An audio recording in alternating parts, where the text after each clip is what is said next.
الرجیم بسم اللہ الرحمن الرحیم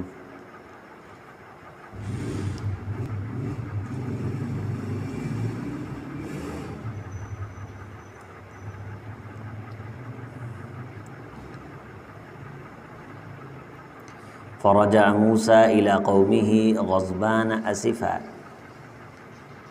حضرت موسیٰ علیہ السلام کو جب اللہ تعالیٰ نے کوہ طور پہ بلایا تو پھر انہیں وہاں خبر دی کہ قوم پیچھے سامری نے ان کو گمراہ کر دیا ہے، تو وہ غصے کے اندر تأسف کرتے ہوئے واپس آئے۔ قالا، فرمانے لگے، یا قوم، اے میری قوم، الم یعدکم ربکم وعدا حسنا، کیا تمہارے ساتھ اللہ تعالیٰ نے اچھے وعدے نہیں فرمائے تھے؟ افطال علیکم العہد،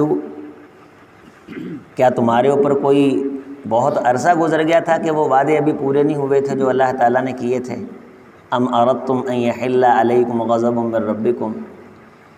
یا تم نے خود ارادہ کر لیا کہ تمہارے اوپر اللہ تعالیٰ کا غضب اترے؟ فاخلفتم موعدی، تو تم نے میرے وعدے کی مخالفت کی۔ قالوا ما اخلفنا موعدک بملکنا، کہنے لگے کہ ہم نے کوئی اپنے اختیار سے تیرے وعدے کی مخالفت نہیں کی، وَلَكِنَّا حُمِّلْنَا أَوْزَارًا مِّن زِينَةِ الْقَوْمِ فَقَذَفْنَاهَا، بلکہ یہ جو قوم کا زیور ہمیں اٹھوا دیا گیا تھا وہ ہم نے پھینک دیا، تو اسی طرح پھر سامری نے بھی پھینک دیا، تو ہمارا کوئی ارادہ نہیں تھا۔ تو پھر اس نے فَأَخْرَجَ لَهُمْ عِجْلًا جَسَدًا لَهُ خُوَارٌ، اس میں سے ایک بچڑا بنایا جس میں سے آواز نکلتی ہے۔ فقالوا ھذا الہکم و الہ موسیٰ فنسی، تو کہنے لگے کہ یہ تمہارا الہ ہے اور موسیٰ کا بھی الہ اصلاً یہ ہے، تو وہ بھول گیا ہے۔ افلا یرون، موسیٰ علیہ السلام فرمانے لگے، کہ تم نے غور نہیں کی کہ اللہ یرجع الیہم قولا، کہ وہ تمہاری بات کا جواب نہیں دیتا، ولا یملک لہم ضرا ولا نفعا، اور نہ ہی وہ تمہارے لیے کسی نفع کا مالک ہے نہ کسی نقصان کا مالک ہے، اور تم نے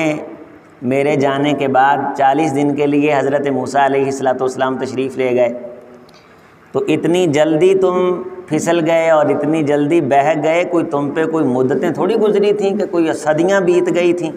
اور اتنی جلدی اس ڈرامے باز نے ایک ڈرامہ رچایا اور بہت جلد تم اس ڈرامے کا شکار ہو گئے۔ انسان کی طبیعت میں یہ تبھی ہے کہ وہ اس طرح کی انہونی چیزوں کو دیکھ کے نا ایک مرتبہ حیران سا ہوتا ہے، دنگ سا ہوتا ہے، لیکن اس کا مطلب یہ تھوڑی ہے کہ تم اس کو الہ مان لو، وہ تمہاری بات کا جواب نہیں دے رہا، بس اس کے پیچھے سے ہوا داخل ہوتی تھی، منہ کی جگہ سے نکلتی تھی تو ایک آواز سی پیدا ہو جاتی تھی، سونے کا بچڑا اس نے بنا دیا۔ تو اتنی جلدی یہ قوم اپنا ایمان کھو بیٹھتی تھی، جگہ جگہ پہ انہیں سمجھایا جا رہا ہے، اللہ تعالیٰ کی طرف سے مہربانیاں ہو رہی ہیں، فرعون کے ظلم و تشدد سے نجات دی جا رہی ہے، دریاؤں سے پار کیا جا رہا ہے، اللہ کی طرف سے کھانے آ رہے ہیں، لیکن نبی ادھر کو دیکھتا ہے، نبی تو پیچھے سے حرکتیں شروع کر دیتے ہیں، نبی کی نقلیں اتارتے ہیں۔ اسی لیے اللہ تعالیٰ نے انہیں بندر کہا۔ اتنی گئی گزری نسل اب ہم پہ مسلط ہے جو اپنے آپ کو یہ کہتی ہے کہ ورلڈ آرڈر ہمارے پاس ہے، اس کا ہم نفاذ کریں گے، دنیا کا اقتدار، تصرف کی اختیار ہمارے پاس ہے۔ اب یہ قوم جو اتنی جلدی حقائق کو بھولتی ہے، حقائق سے غافل ہوتی ہے، اتنی جلدی کہانیوں کی نظر ہو جاتی ہے، اور اتنے کمزور عقیدے کے یہ لوگ ہیں کہ جن کے بارے اللہ تعالیٰ کا فرمان ہے کمثل العنکبوت، جس طرح مکڑی کے جالے ہیں اس طرح کے ان کے ارادے اور نظریات ہیں، لیکن وہ ہم پہ مسلط ہوئے ہیں۔ اس کا مطلب ہے کہ ہماری بدبختی بھی انتہا سے بڑی ہوئی ہے۔ نبی صلی اللہ علیہ وسلم نے فرمایا کہ یہ سب اس وقت ہوگا جب میری امت کے اندر وہن آ جائے گا۔ تو کہا گیا اللہ کے رسول وہن کیا ہے؟ فرمایا زندگی سے پیار ہو جائے گا، اللہ کے راستے میں مرنے سے مرنے کو جی نہیں چاہے گا، خزانے سے پیار ہو جائے گا، گھر بار سے پیار ہو جائے گا، تو پھر یہ دنیا تم پہ ٹوٹ پڑے گی جس طرح کھانے کے اوپر بھوکے ٹوٹ پڑتے ہیں۔ یہ ان کی تاریخ ہے کہ نبی ان کو سمجھا کے گیا ہے، نبی موجود ہے بذات خود، پھر اپنا بھائی پیچھے چھوڑ کے گیا ہے جو مشارک ہے اور نبی کا معاون ہے، حضرت ہارون علیہ السلام، اور اتنے سے چھوٹے سے ایک ڈرامے پہ بالکل بہک گئے، بھول گئے، اس کو خدا مان کے اس کے ارد گرد بیٹھے ہیں، تسبیحیں کر رہے ہیں، وَلَقَدْ قَالَ لَهُمْ هَارُونُ مِنْ قَبْلُ یا قوم، ہارون علیہ السلام نے کہا موسیٰ علیہ السلام کے واپس پلٹنے سے پہلے اے میری قوم اِنَّمَا فُتِنْتُمْ بِهِ، یہ تو ایک آزمائش ہے، تمہیں آزمایا جا رہا ہے، وَإِنَّ رَبَّكُمُ الرَّحْمَنُ، تمہارا پروردگار اصلاً رحمان مہربان ہے، فَاتَّبِعُونِی، میرا پیچھے چلو، میرا کہا مانو، وَأَطِیعُوا أَمْرِی، میرے فرمان کی لاج رکھو، میں تمہیں جو توجہ دلا رہا ہوں۔ اب نبی کا بھائی وہ بھی نبی ہے اور اس کو قوم کو توجہ دلا رہا ہے۔ ایک نبی وہ گئے ہوئے ہیں اللہ تعالیٰ کے پاس ملاقات کے لیے، کچھ احکام لینے کے لیے، قالو کہنے لگے لن نبرح علیہ عاکفین، ہم تو یہاں اعتکاف کر کے بیٹھیں گے اس بچھڑے کے ارد گرد، حتی یرجع الینا موسیٰ، یہاں تک کہ موسیٰ واپس آ جائیں تو ہم تب تک یہاں بیٹھیں گے، اس کی عبادت کریں گے۔ تو موسیٰ علیہ السلام نے آ کے حضرت ہارون سے کہا قال یا ہارون ما منعک اذ رأیتہم ضلوا، اے ہارون جب یہ گمراہ ہو رہے تھے تو کس چیز نے تجھے روکا کہ تو ان کو منع کرتا؟ جب تو نے دیکھا کہ یہ گمراہی کی طرف جا رہے ہیں تو تو نے ان کو روکا کیوں نہیں؟ اللہ تتبعنی، میرے پیچھے آ جاتا، افعصیت امری، تو نے بھی میری مخالفت کر دی ہے۔ غصے آئے، جلال میں آئے، داڑھی پکڑی، سر کے بال پکڑے۔ قال یا ابن ام، اے میری امی کے بیٹے، یہ ایک محبت کا انداز ہوتا ہے بلانے کا، لا تأخذ بلحیتی ولا برأسی، نہ میری داڑھی پکڑ نہ میرے سر کے بال کھینچ، انی خشیت، میں نے سمجھایا تھا لیکن سختی اس لیے نہیں کی کہ ان تقول فرقت بین بنی اسرائیل، پھر آپ مجھے کہیں گے کہ تو نے بنی اسرائیل کے اندر ڈال دی ہیں، ولم ترقب قولی، اور میرے فرمان کا انتظار نہیں کیا، چونکہ قوم ہی ایسی تھی، اگر زیادہ سختی کرتے تو انہوں نے نہیں کوئی نہ کوئی وہاں مسئلہ بنا دینا تھا، کوئی نہ کوئی نیا مسئلہ بنا، مسئلے پہ مسئلہ بنانے والے، مسئلے پہ مسئلہ بنانے والے، اور ڈیمانڈوں پہ ڈیمانڈیں۔ اللہ تعالیٰ اچھی چیز دیتا ہے، نکمی مانگتے ہیں اور پھر نکمی چیز کھا کے اللہ کی ناشکری کرتے ہیں۔ یہ ہمارے ساتھ اللہ تعالیٰ نے کیا کر دیا، ہمیں نہیں پتہ تھا تو اللہ تعالیٰ کو نہیں پتہ تھا۔ اللہ تعالیٰ کہتا پہلے یہاں داخل ہوتے وقت سر داخل کرنا، انہاں کا نہیں، اسی لتاں پوڑیاں نے، یعنی جگہ جگہ پہ اللہ تعالیٰ کی سب سے بڑی نافرمان قوم یہ بنی اسرائیل یہ گزری، ان کی یہ تاریخ ہے، یعنی دور سے دیکھ لینا ہے کہ وہاں اللہ تعالیٰ نے فرمایا کہ ہونا ہے تو اس کی مخالفت کرنی، دور سے باقاعدہ ارادہ کر کے بیٹھے ہوتے ہیں۔ حضرت صفیہ رضی اللہ تعالیٰ عنہ فرماتی ہیں کہ میرے ایمان لانے سے پہلے میرا چچا ہمارے گھر آیا تو وہ میرے ابے کو کہنے لگا کہ بھئی یہ جو ہم نے کتابوں میں پڑھا ہے نا، تو یہ جو محمد صلی اللہ علیہ وسلم آ گئے ہیں وہی، جس کی نشانیاں ہم نے پڑھی ہیں، نبی تو وہی ہے، یہ تو ہے وہی، اسی طرح ہجرت کی ہے وہاں مکے سے کھجوروں والی سرزمین کی طرف یہ آئے ہیں، تو سارا کچھ وہ ہے جس کا ہم انتظار کر رہے تھے، لیکن یہ ہوا یہ ہے کہ ہمارے اندر سے نہیں بھیجا اللہ تعالیٰ۔ تو وہ پھر کہنے لگا کہ پھر کیا پروگرام ہے؟ پروگرام کی مخالفت کرنی ہے پھر بھی؟ تو اس نے کہا ٹھیک ہے پھر اس کی مخالفت کریں۔ فرمانے لگے یہ میں نے خود ان کی گفتگو سنی، بالارادہ قصدن، ڈھونڈ کے اللہ کی نافرمانی والے کام کرتے ہیں کہ ایک کیڑا کام میں لبو جنوں اللہ کو ہم پہ غصہ آئے، ایسے ہی اللہ تعالیٰ نے کونوا قردۃ خاسئین، ان کو بندر بنا دیا، ان میں سے کچھ خنزیر بنا دیے۔ عادات ایسی ہیں کہ اب بھی دنیا کے اندر سب سے زیادہ حرام کاری کا ارتکاب کرنے والے، اللہ تعالیٰ کی معصیت کرنے والے، اللہ کی نافرمانی کرنے والے، باوجود نبیوں کی طرف نسبت رکھنے کے، ہمارے ہاں غلام معاشرہ، بھی قانون دیکھنا ہے تو امریکہ میں جا کے دیکھیں، UAE میں دیکھیں جا کے، ہر بندہ، اور یہ کفر ہے۔ اللہ تعالیٰ نے کفر کی تعریف کرنے سے بھی منع فرمایا، اگر کوئی شخص دل سے بالارادہ قصدن، ایک ہے ضرب المثل کے طور پہ، ولا اور برا، یہ دو تصور ہیں اسلام کے اندر۔ اللہ کے رسول صلی اللہ علیہ وسلم نے فرمایا کہ بالارادہ نیتن، اگر کوئی بندہ بدعتی آدمی کی عزت کر لے نا، بدعتی آدمی کی، گویا کہ اس بندے نے اپنے ہاتھوں سے اپنے دین کی عمارت کو گرا دیا ہے۔ من آوى محدثا فلیتبوأ مقعدہ من النار، اور اگر کوئی بندہ بدعتی آدمی کی دل سے قدر کر دے تو اس نے اپنا ٹھکانہ جہنم میں خود بنا لیا۔ ایک بدعتی آدمی اور ایک ہے مشرک مرتد، نبیوں کا دشمن، نبیوں کا قاتل، پوری دنیا کے اندر فحاشی کو پروموٹ کرنے والا، ظالم جابر، نجائز ریاستوں کا تسلط جمانے والا اور پوری دنیا کی برائیوں کا ٹھیکیدار، اسلام کے اندر تبدیلیاں کرنے کے لیے باقاعدہ ادارے بنا رکھے ہیں، اسلام کی دشمنی کے لیے ادارے بنا رکھے ہیں، 100 سالہ گیمیں ہیں، پلان ہیں،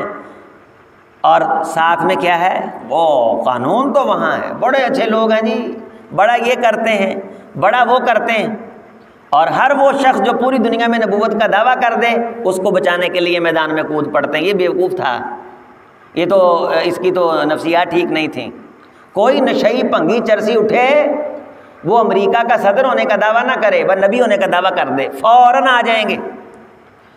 ان کی ایجنسیز جب ان کو بتلاتی ہیں کہ یہ بندہ اس نے نبوت کا دعویٰ کیا، ایڑی چوٹی کا زور لگا دیتے ہیں اس کو بچانے کے لیے، کوئی ہو۔ تو لوگوں نے ڈرامہ شروع کر دیا، اب وہاں کی نیشنلٹیاں لینے کے لیے گستاخیاں کرتے ہیں اور اپنی ویڈیوز بنا کے وہاں کے گروپوں میں ڈالتے ہیں تاکہ کسی نہ کسی طرح ہم کو ویزا ملے، ہمیں نیشنلٹی ملے۔ اور یہ ایک بھیانک اور گھناؤنا کھیل یہ پاکستان میں بھوک کے مارے اکثر لوگوں کے درمیان کھیلا جا رہا ہے۔ اس سے ہم آنکھیں نہیں موند سکتے اور اس سے ہم انکار نہیں کر سکتے کہ غریب کا مسلک صرف روٹی ہوتی ہے، اسے کوئی نہیں پتہ اللہ کسے کہتے ہیں، اللہ کا رسول کسے کہتے ہیں، اور پروموٹ کرنے کے لیے یہ بیٹھے نبوت کھلونا ان کے نزدیک۔ ہمارا عقیدہ کیا ہے اہل حدیث کا، مسلمان کا، کہ اگر کوئی شخص حضرت عیسیٰ علیہ السلام کی گستاخی کرتا ہے وہ اسی طرح مرتد اور گستاخ ہے جس طرح حضرت محمد رسول اللہ صلی اللہ علیہ وسلم کی توہین کرنے والا مرتد اور گستاخ ہے۔ اسی طرح لا نفرق بین احد من الرسل، رسولوں کے درمیان فرق کرنے کا اختیار مجھے آپ کو اللہ تعالیٰ نے دیا ہی نہیں۔ اب یہ قوم جس کی اللہ تعالیٰ نے یہ باتیں بیان کی ہیں، فرمایا ہاں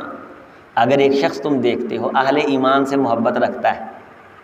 اس کی شرارتیں تمہارے سامنے نہیں ہیں، اس کے نظریات تمہیں پتہ چل گیا ہے کہ یہ سینے کے اندر پیٹھ پیچھے چھرا کھونپنے والا نہیں ہے، تو تم پھر اس کے ساتھ تب اللہ تعالیٰ تمہیں نہیں روکتا۔ انما ینہاکم اللہ عن الذین لم یقاتلوکم فی الدین ولم یخرجوکم من دیارکم ان تبروہم وتقسطوا الیہم ان اللہ یحب المقسطین۔ ایک بندہ وہ نکالتا ہے مسلمانوں کے لیے، ظلم کے دروازے اس نے کھولے ہوئے ہیں، اور یہ ٹوٹلی طور پہ سرپرستیاں یہ ادارے کر رہے ہیں جو ہمارے لوگ کہتے ہیں کہ ہمارے پاس فلاں ملک عدل کی مثالیں موجود ہیں، ہمارے پاس جناب علی قانون روما کی مثالیں موجود ہیں، ہمارے پاس سلطنت برطانیہ اور سلطنت جناب علی امریکہ اور جناب علی یہ سارے کا سارا یورپ، یہ اس وقت پوری دنیا کے اندر یہ ایک بنے ہوئے ہیں پوری دنیا کے مسلمانوں کو کھانے کے لیے۔ قرآن مجید یہ کہتا ہے کہ یہ تو اشحتن، یہ بھوکی نظروں سے تم کو دیکھتے ہیں کہ کسی نہ کسی طرح تم کو نگل لیں، اور تمہارے ساتھ نیکی صرف ایک حالت میں کریں گے کہ دنیا میں قانون تمہارا ہو، سلطہ تمہارے پاس ہو، ڈنڈا تاڈے کو، تھانا کچہری تاڈے کو، انصاف تاڈے کو، جیڑا باندر دا پو ترکت کرے اونوں تھانے، اونوں 4 لتر، پھر یہ تمہارے ساتھ مہربانی کر، پھر تم بھی ان کے ساتھ مہربانی کرو، ان کو عبادت کرنے دو، ان کے ساتھ تم ان کو صدقہ خیرات بھی دے دو، زکوٰۃ بھی دے دو، قربانی کا گوشت بھی دے دو، کوئی مسئلہ نہیں۔ لیکن جب ان کے پاس اختیار آئے گا تو پھر یہ نہیں ہو سکتا کہ تمہاری عزت کریں۔ یہ اس اختیار کو قرآن کہتا ہے جو مسلمان ہو اس کے خلاف استعمال کریں گے، یہ قرآن کا فیصلہ ہے۔ یہ ان کا ایک طریقہ واردات ہے۔ جیسے اقبال نے کہا تھا، میں خانہ یورپ کے دستور نرالے ہیں، لاتے ہیں سرور اول دیتے ہیں شراب آخر۔ وہ ایک عکس ہوتا ہے، نظر کو خیرہ کرتی ہے چمک عصر حاضر کی، یہ سنائی مگر جھوٹے نگوں کی ریزہ کاری ہے۔ وہ دکھانے کے لیے ہے، ہمیں دکھانے کے دانت اور کھانے کے اور۔ یہ بدعقیدہ لوگ، اور دنیا کا سب سے بڑا جادو اس وقت یہودیوں کے اندر پایا جاتا ہے، سب سے بڑا جادو۔ اللہ تعالیٰ نے اتنے نبی بھیجے، حضرت اسحاق علیہ السلام، حضرت یعقوب علیہ السلام، حضرت موسیٰ، حضرت یوسف علیہ السلام، حضرت موسیٰ علیہ السلام، حضرت عیسیٰ علیہ السلام، حضرت شمویل علیہ السلام، حضرت لوط علیہ السلام، حضرت داؤد علیہ السلام، حضرت سلیمان علیہ السلام۔ ایک نبی بھیجا اللہ تعالیٰ نے،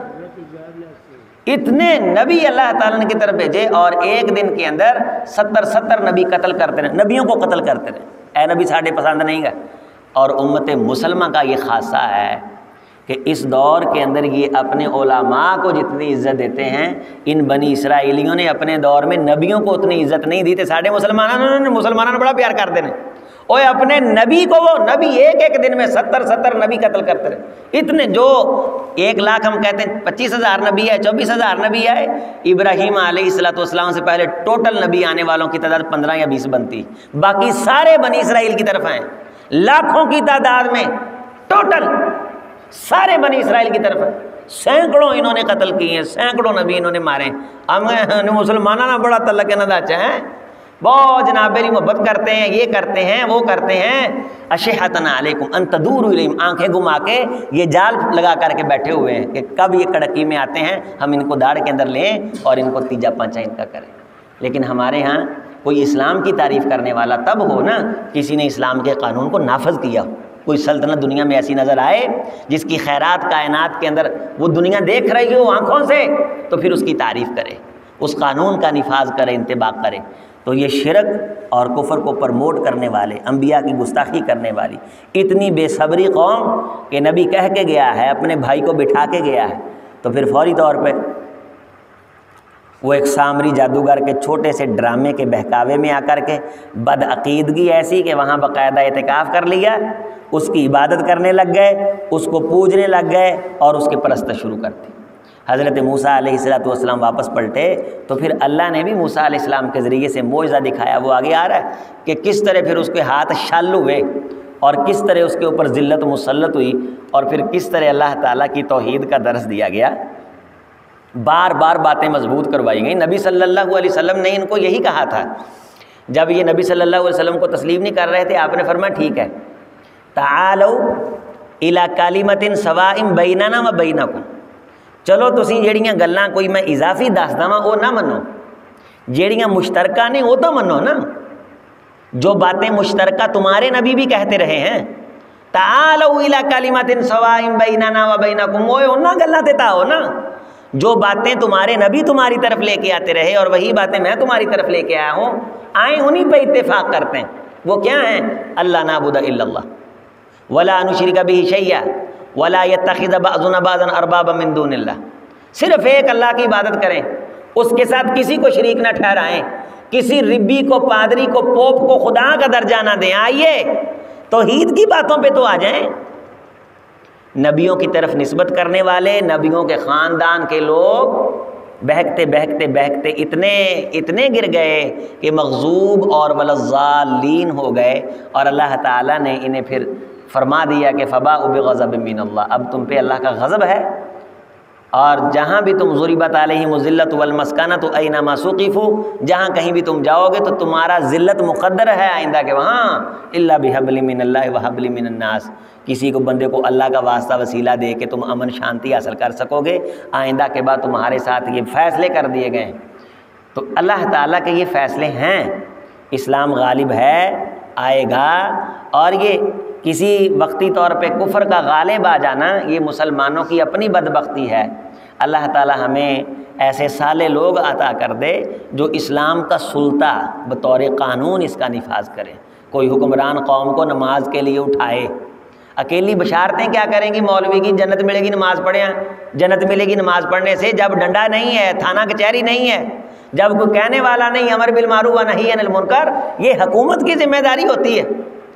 اور پھر دیکھیں کس طرح اللہ تعالیٰ کی رحمتیں آتی ہیں، کس طرح کرم نوازیاں ہوتی ہیں، کس طرح مہربانیاں ہوتی ہیں۔ اللہ تعالیٰ ہم سب کے حالات پہ رحم فرمائے، عالم اسلام کے حالات پہ رحم فرمائے، فلسطینیوں کے حالات پہ رحم فرمائے، اور ان عربوں کے حالات پہ بھی رحم فرمائے۔ اللہ تعالیٰ غصے سے آنے سے پہلے انہیں رجوع کرنے کی توفیق دے دے، معافی مانگنے کی توفیق دے دے۔ بسم اللہ الرحمن